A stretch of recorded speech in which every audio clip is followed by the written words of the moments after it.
Nossa, vamos lá. Ufa! Hoje nós vamos conversar sobre os dois tipos de pesquisas existentes, né?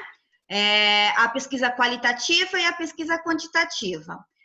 Claro que nós temos também a pesquisa quali-quant, mas não é o caso aqui que nós vamos estar conversando sobre isso. Geralmente a pesquisa quali-quant nós utilizamos mais quando já estamos no mestrado, doutorado, mas isso também não impede de vocês estarem fazendo, tá bom? Mas, assim, a pesquisa qualitativa... É a junção das duas? Isso, é a junção das duas.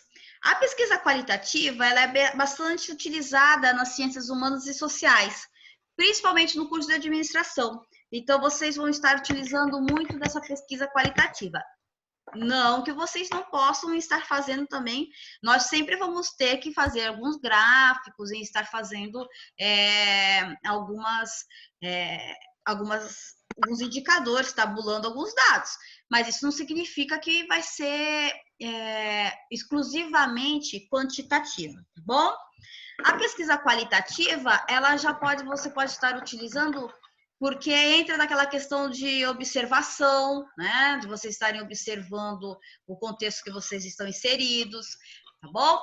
Então, vamos lá. A pesquisa qualitativa tem como principal objetivo interpretar o fenômeno que observa. Então, aquilo que nós estávamos conversando quando eu iniciei com aquelas questões, né? Vocês começaram a fazer uma pesquisa, quando eu pedi para vocês fazerem algo mais, assim, quais são os maiores problemas que vocês encontram dentro da organização que vocês estão inseridos, de uma forma bem empírica e uma forma bem embrionária, nós já começamos a estar interpretando a realidade que nós estamos inseridos. E aí nós já começamos a observar, a descrever, a compreender, né, sobre o significado daquilo que está acontecendo. Porque pesquisa é isso, né? Você precisa estar fazendo com que algo deixe de ser apenas observável e passe a ser algo que poderá ajudar outras organizações, outras empresas, ou poderá ser modificado, poderá ser melhorado. Pesquisa é para isso. Não existe hipóteses pré-concebidas. E aí a gente discorda um pouquinho, porque quando nós já colocamos possíveis soluções, você já cria uma certa hipótese. Então, aqui ele está dizendo assim, suas hipóteses são construídas após a observação, ou seja, dá ênfase na indução. Não é bem uma verdade assim, né? E é por isso que nós temos que tomar um cuidado, nós como os pesquisadores, quando nós estamos inseridos dentro do contexto. Por quê? Porque nós não podemos, de forma alguma, tentar direcionar a pesquisa, porque senão ela não é válida, né? Então, é aquilo que nós falamos, às vezes, se você for fazer algo que você está inserido, que você considera aquilo relevante, que você queira realmente pesquisar, você tem que dar uma saída, começar a olhar mais de cima, para não estar focando e não colocando a sua opinião, tá? Não existe suposta certeza. Não pode, pesquisa não pode ficar tudo assim, sem profundidade, né? Ela deixa de ter, pesquisa, ela precisa, né, de certezas. Do método experimental. Nesse sentido, quem observa ou interpreta o pesquisador influencia e é influenciado pelo fenômeno pesquisado. Sim, sabe por quê? Porque quando nós estamos inseridos dentro daquele contexto, muitas vezes nós queremos fazer com que algo aconteça de acordo com aquilo que a gente deseja. Então, nós temos que estar com bastante atenção em não estar direcionando a pesquisa, principalmente quando você está inserido e principalmente, né, que você faz parte de uma observação participante, tá? Procedimentos da pesquisa qualitativa. Quais são os procedimentos quando eu vou estar utilizando? E eu acredito que a maioria de vocês vão estar indo por essa linha, né? Definição da proposta. Para identificar um bom tema-problema, você precisa ler sobre a área de seu interesse. Aquilo que nós já falamos na aula passada. Não tem como nós fazermos um referencial teórico sem antes nós estarmos lendo bons livros, principalmente referente à questão da temática e da área que nós estamos inseridos. O pesquisador que não lê não é pesquisador, né? Eu não tenho como fazer base teórica se eu não leio, né? Eu fico muito na questão daquilo que é empírico, nos meus palpites, e nós não podemos fazer isso. Nós estamos aqui, nós somos cientistas, nós temos que dar prioridade para a ciência. Então, nós precisamos sempre estar, principalmente, buscando as publicações dos artigos científicos mais recentes, para que nós já possamos ter essa profundidade. Você precisa ler sobre a área do seu interesse, daquilo que você gosta, daquilo que você quer fazer, como que eu falei desde o começo. Pesquisa é paixão, pesquisa é aquilo que me motiva, pesquisa é aquilo que faz com que eu saia do lugar para poder estar fazendo, né? Que faça com que eu não fique procrastinado, mas assim que eu possa estar fazendo, não, deixa eu pesquisar sobre isso, deixa eu ver o que os autores têm a respeito. Então, vocês precisam ler. Faça revisões da literatura, isso é muito interessante, porque você vai começar a ver, né, o que cada pensador diz e aquilo que eles concordam e que não concordam. Isso é importante você estar fazendo essa análise, começar a interpretar o texto também, né? Principalmente em artigos e revistas científicas especializadas na área, né?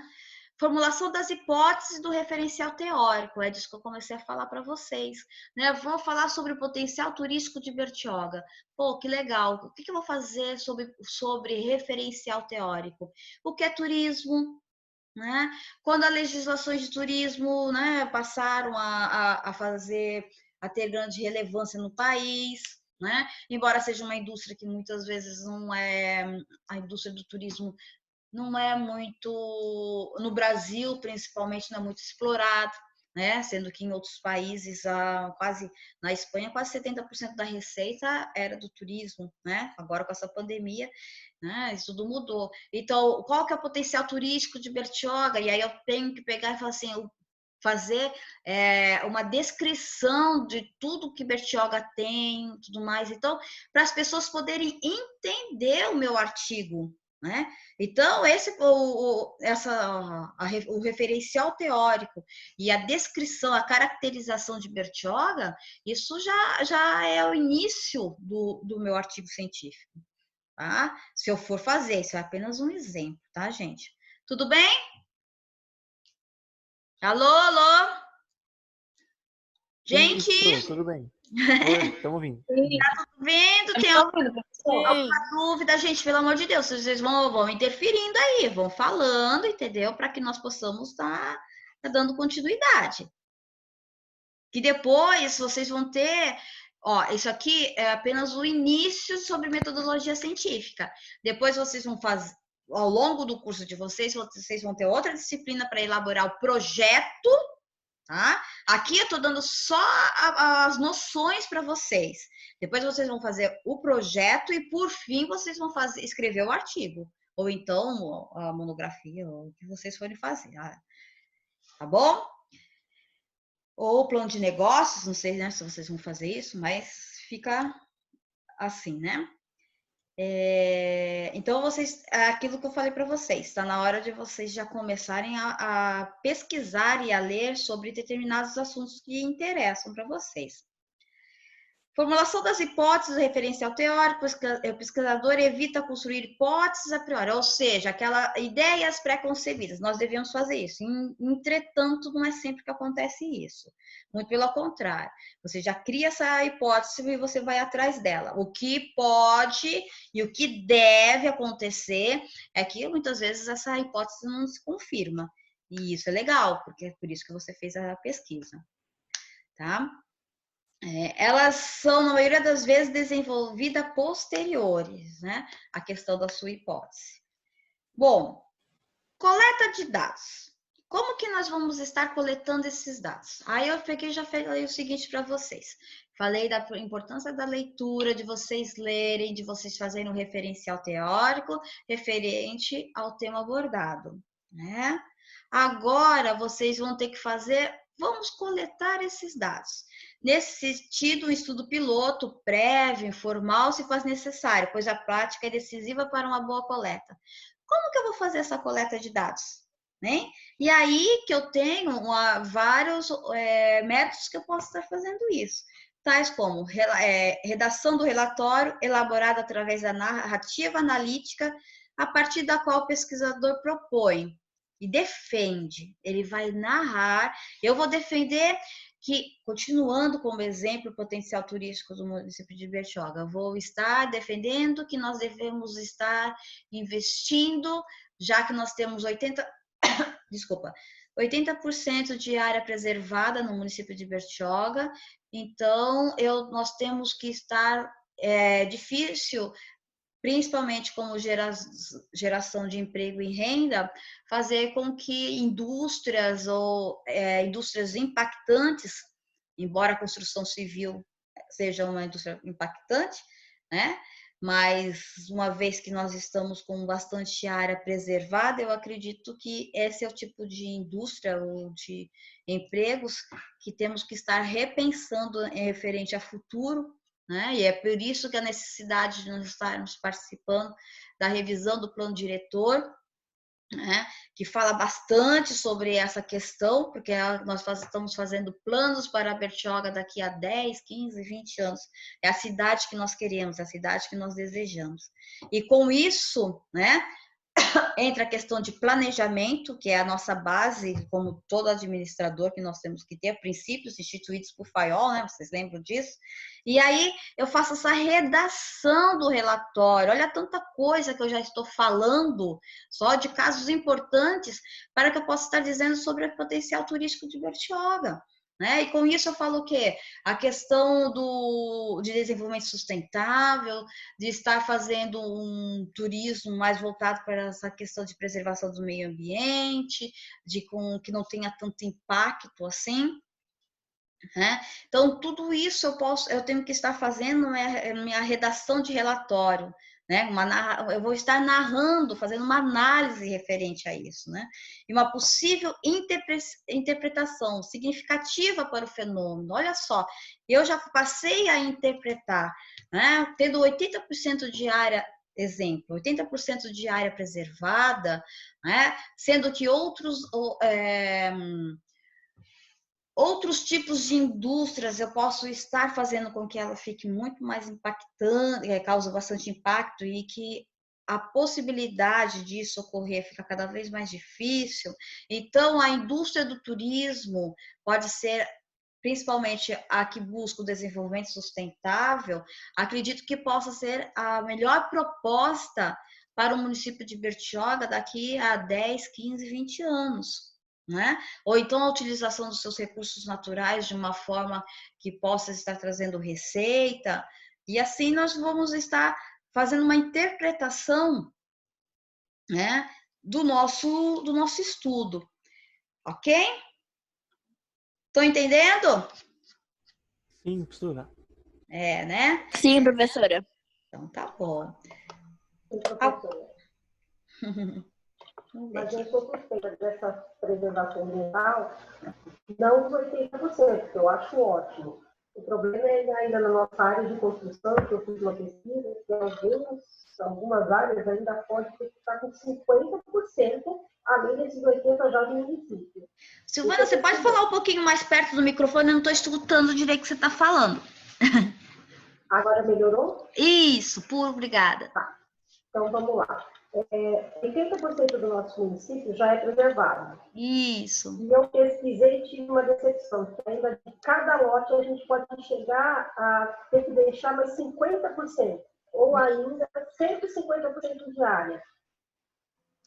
Então, assim, eu acho que o nosso potencial turístico é excelente, mas se nós não tivermos também algo para a parte desenvolvida, a cidade não aguenta, né? Então, é uma das pesquisas que eu acho bem interessante. Então, esse é um assunto sempre muito interessante, muito intrigante, e eu gosto muito de conversar sobre ele, né? Assim, eu já fiz pesquisas na área de desenvolvimento sustentável, mas era uma área bem específica. O meu projeto de pesquisa, tanto no mestrado e quando eu fui bolsista na Universidade de Mogi das Cruzes, foi referente à preservação da Vila de Itatinga. Então, ali realmente era só referente a desenvolvimento sustentável. Mas era específico, era uma localidade. Então, não é algo que, assim, que não abrange o município inteiro. Fazer um planejamento para que eu possa estar fazendo, né, o município inteiro, né, vai com a geração de receita, a questão do turismo, e é fato, né? Quem olha o orçamento do município e quem vê a geração de receita do município, o que realmente dá dinheiro no município é a construção civil. Né? Dizer que é o turismo, isso não é verdade, tá? Não é verdade. O que gera emprego e o que dá dinheiro aqui no município ainda é a construção civil. Entretanto, a preocupação é essa, né? É por isso que existem as discussões e que nós precisamos estar fazendo parte das questões referentes e que ocorreram, né? Falando sobre o plano diretor, porque é isso que nós temos que ver o que nos aguarda, né? Então, nós temos que estar vendo sobre isso, né? Principalmente, porque nós temos o grande problema que nós temos aqui é a questão de geração de emprego e renda, né? E isso, além de nós termos que estar qualificando essa mão de obra, porque cada vez mais nós vamos ter empregos mais especializados. E eu não sei se nós temos mão de obra capaz de estar. Não sei se nós vamos estar conseguindo ter essa mão de obra, porque falta realmente pessoas especializadas, né? E com algum tipo de interpretação. Você consiga interpretar aquilo e fazer o trabalho do jeito que nós queremos, né? Agora, a questão de nós estarmos falando sobre isso, sobre o futuro do planejamento de cidades, é um assunto extremamente que, assim, está na área da administração pública, que está na área, né, da gestão pública e de políticas públicas. Eu acho que seria... eu, particularmente, adoro falar sobre esse tema, né? Só que é porque eu adoro falar sobre isso, porque eu estou inserida dentro do contexto. Então, para mim, é gostoso falar sobre isso. Agora, né, vocês que já fazem parte de um outro contexto, uma outra realidade, talvez não sejam tão apaixonados assim, né? Mas é algo que vocês precisam estar se preocupando, né? Porque vocês estão inseridas dentro, tá? Bom, mais alguma coisa? Alô, alô? Voltaremos nesse tema, porque eu preciso dentro da Secretaria de Planejamento. Olha, eu acho que, assim, sempre deveria, essa secretaria sempre deveria existir. E ela não deveria ser única e exclusivamente dentro das secretarias de obras e habitação, sabe? Eu acho que a Secretaria de Planejamento, ela deveria englobar todo um pensamento sistêmico da administração, sabe? Deveria existir uma Secretaria de Planejamento, coisa que nunca existiu, né? Ela existe no papel, mas de fato ela só cuida mesmo de obras particulares. Não é? Fica nesse sentido só. Fica nesse sentido e não pode. A Secretaria de Planejamento, ela tem que pensar no todo, né? No todo, não é só nessa questão. Mas a gente... Difícil nós termos o nosso início também sempre foi com pessoas focadas na questão de engenharia, né? Os nossos líderes. Então, talvez seja esteja mais para Taylor do que para outras, para Fayol. Então, vamos lá. Eu estava aqui, agora vamos falar um pouquinho sobre a pesquisa quantitativa. A pesquisa quantitativa é um estudo estatístico que se destina a descrever as características de uma determinada situação, medindo numericamente as hipóteses levantadas a respeito de um problema de pesquisa. E aí, realmente, é questões de números, tá? É aquela questão que eu acredito que é o que está acontecendo agora a todo momento, quando nós estamos falando assim, quantidade de pessoas com Covid com 60 anos, 15. Quantidade de pessoas com Covid de 1 a 5 anos, 2, né? No estado de São Paulo, ou então no estado da Paraíba. que que acontece? São dados numéricos sobre determinados assuntos e com uma amostragem, tá? Então, é isso.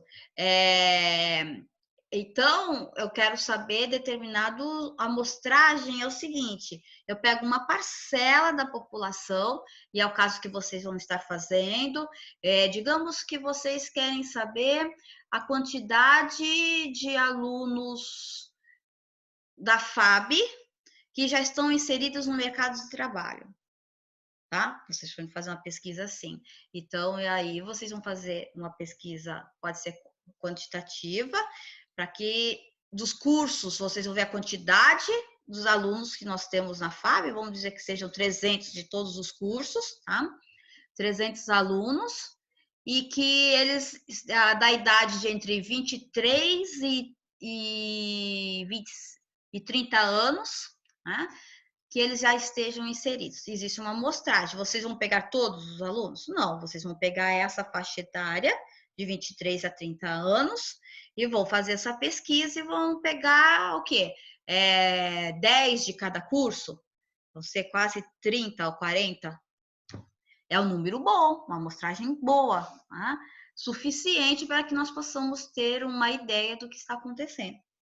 Tá bom, gente? É assim, é que as pessoas muito falam assim, nossa, eu vou pegar uma amostragem de 200. Não tem essa necessidade de você ter um número tão grande assim, para quando for fazer principalmente um trabalho de conclusão de curso, como é esse que nós pretendemos fazer, tá?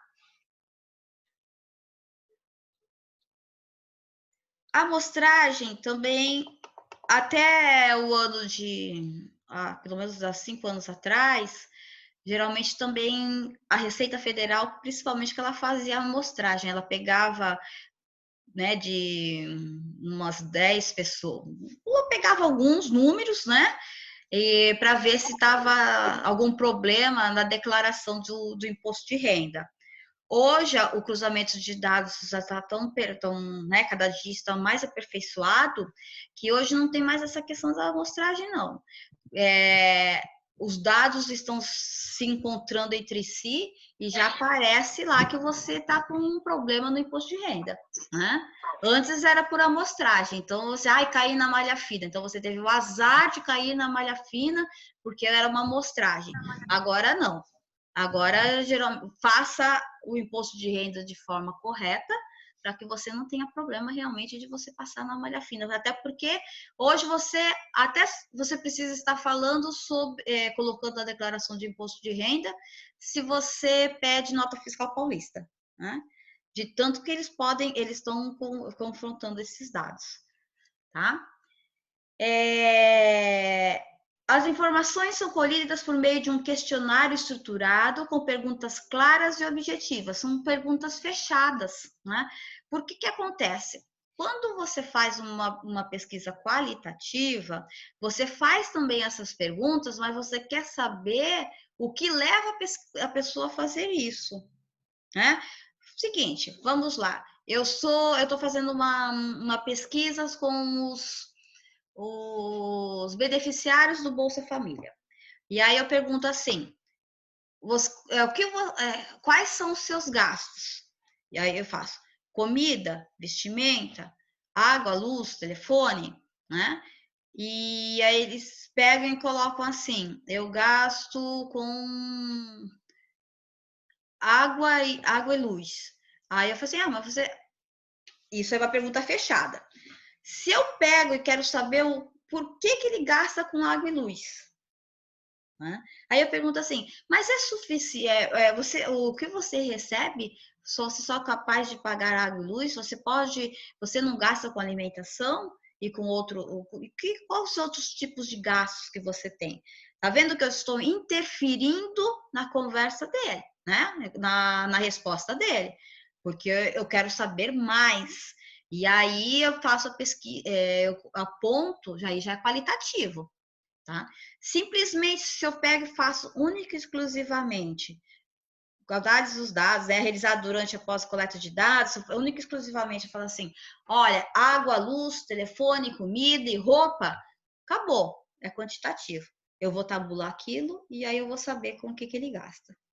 Bom? essa pesquisa. O que é pesquisa quantitativa? É especialmente projetada para gerar medidas precisas e confiáveis que permitam uma análise estatística. E aí, com isso, eu vou fazer uma análise, eu vou pegar esses dados e vou formatar, né, esses números, e eu vou falar assim, nossa, aqui no município de Bertioga, os beneficiários do Bolsa Família gastam com energia elétrica. Tá bom? Isso pode ser um dado estatístico. As questões devem ser diretas e facilmente quantificáveis. E a amostra deve ser grande o suficiente para solicitar uma análise estatística confiável. Né? Para fazer essa pesquisa, eu tenho que ir por que a amostra é confiável? Eu tenho que ir pelo menos nos 2 lugares onde existe o maior número de beneficiários de Bolsa Família na região. Pela última vez que eu peguei esses dados, no município de Bertioga era na Chácara Vista Linda e depois a Saoque, né? Os 2 bairros que tinham maior beneficiários de Bolsa Família. Hoje eu não sei, isso já fazem mais de 7 anos. Hoje eu não sei como que está isso, tá? Eu sei que na época era assim. Então, para que a amostra e a pesquisa seja confiável, eu tenho que ir nesses 2 bairros para poder fazer essa pesquisa da minha amostragem, tá? A análise de dados quantitativos e dos cruzamentos entre as diversas informações coletadas vão produzir algo qualitativo, né? Eu vou pegar eu peguei esses números e aí vai produzir algo que eu vou ter que interpretar, né? Por que esses beneficiários do Bolsa Família aqui no município de Bertioga gastam mais com água e luz? Porque é muito caro, né? A luz é muito caro e porque você não tem, porque o perfil socioeconômico do estado de São Paulo e também do litoral é diferente daquelas pessoas que vivem lá no Vale do Jequitinhonha, né? Então, quando eu falo que isso vai me trazer uma análise qualitativa, é sobre isso. Eu tenho que interpretar esses dados, né? O beneficiário do Bolsa Família aqui no Bertioga, ele tem um perfil diferenciado daquelas pessoas que vivem nas regiões mais remotas do nosso país, tá? Então, isso vai trazer vocês têm que ter uma visão interpretativa da realidade. E isso é com toda a pesquisa que vocês forem fazer. Bom, exemplo de pesquisa qualitativa, métodos de coleta de dados, vamos lá. Amostra qualitativa. Não há preocupação em projetar resultados à população. O número de entrevistados geralmente é pequeno na análise qualitativa. Por que, gente, também é pequeno? Porque quando eu faço uma pesquisa qualitativa, todas essas interferências que eu faço, ela precisa estar relatada. Tá? Ela precisa ser relatada, ela precisa estar, né, mencionado no meu relatório. Então, eu tenho que geralmente, o que eu levo para fazer essas pesquisas? É um gravador, né? Ou no caso é o celular, que já grava. Por quê? Porque depois eu tenho que estar reproduzindo. Às vezes, até na própria fala, né, total. Ok?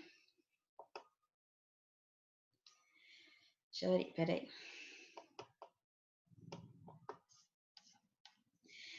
Quantitativa. Exige um número maior de entrevistados para garantir maior exatidão dos resultados. Os dados são divulgados para a população. E esses são aqueles dados que nós vemos, né? Geralmente, pesquisa para a intenção de voto para presidente da República, a intenção de voto para prefeito, tudo mais, né? Isso é uma outra questão. Nós estaríamos tendo eleição agora em outubro, né, gente? Será que nós vamos ter? Né? Essa é uma discussão que já está tendo no Congresso e até na questão da justiça, que isso vai estar. Isso está também pesquisa social, né? Interessante. E aí, o que acontece? Essas perguntas são quantitativas, né? São fechadas. em quem você votaria? Aí tá assim, né? Os candidatos que você vota, né? Aí você percebe quantos anos. Antes vocês fazem umas perguntas: qual é o seu gênero, né? Quantos anos você tem, onde você vota. E aí você pega, e aí nós temos um perfil e números que a intenção de voto para determinada pessoa é tanto. É uma pesquisa que tem divulgação, porque quando você vê, né, nos jornais, tá? Você vê no jornal, você assim, a pesquisa segundo o Ibope, né, feita nos dias tais a tais, tivemos os seguintes resultados. Aí vocês vão ver também assim, o Datafolha divulgou hoje, né, e a intenção de voto para prefeito é de tanto, né? Então, assim, é quantitativo. Tá certinho? Bom, entrevista qualitativa. São feitas discussões em grupo, conhecidas também como mesa redonda. E entrevista em profundidade, que é feito um pré-agendamento do entrevistado e sua aplicação individual. Aí é legal, porque nós temos assim entrevistas estruturadas, semi-estruturadas, com grupos, né? E aí nós fazemos o quê? Um grande bate-papo, né? Agora, com o Zoom, acho que nós dá para nós fazermos esse tipo de entrevista. Seria muito interessante convidar algumas pessoas, né?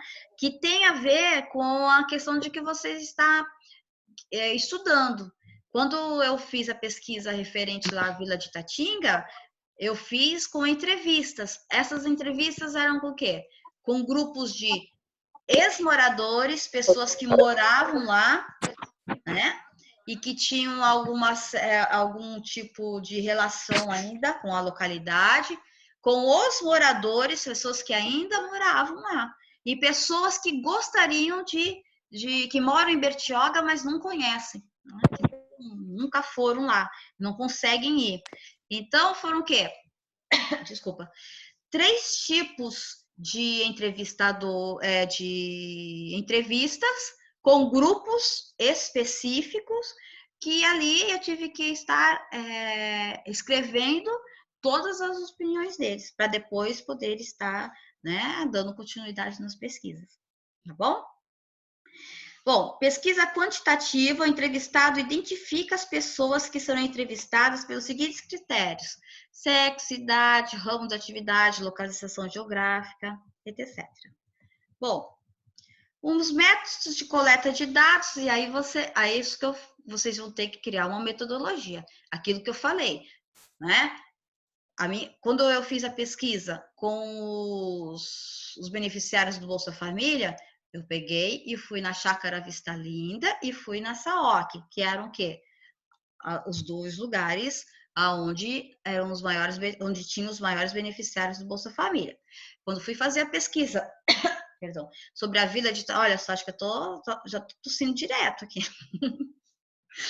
Eu ficando com alguns sintomas que tá me dando medo. Tô com sintomas que estão me dando medo. Aí, o que acontece? Quando eu fiz a pesquisa referente lá sobre a Vila de Itatinga, sobre desenvolvimento sustentável, eu conversei com grupos específicos, né? Com o meu método de pesquisa com ex-moradores, com moradores, com pessoas que moram em Bertioga e que não conhecem Itatinga, que gostaria.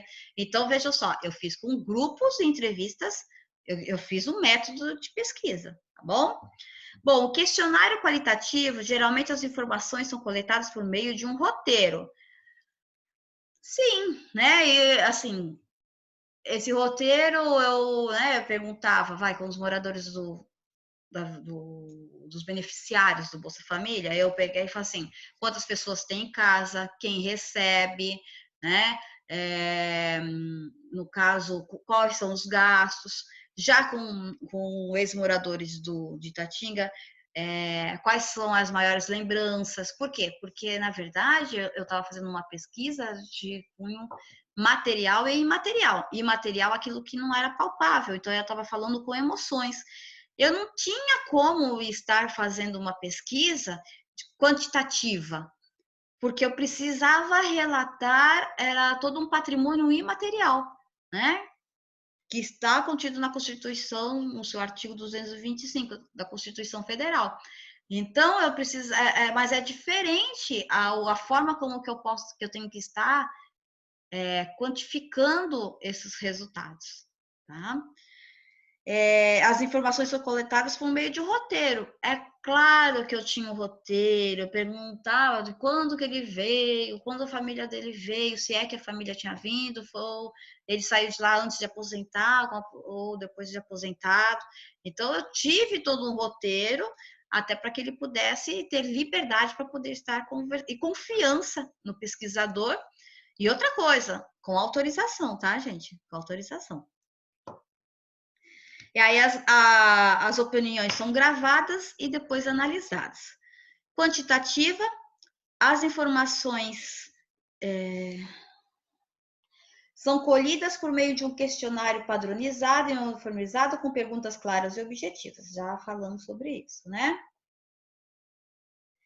Relatório qualitativo, as informações são analisadas de acordo com o roteiro aplicado e registrados em relatório, dando ênfase e opiniões, comentários e frases.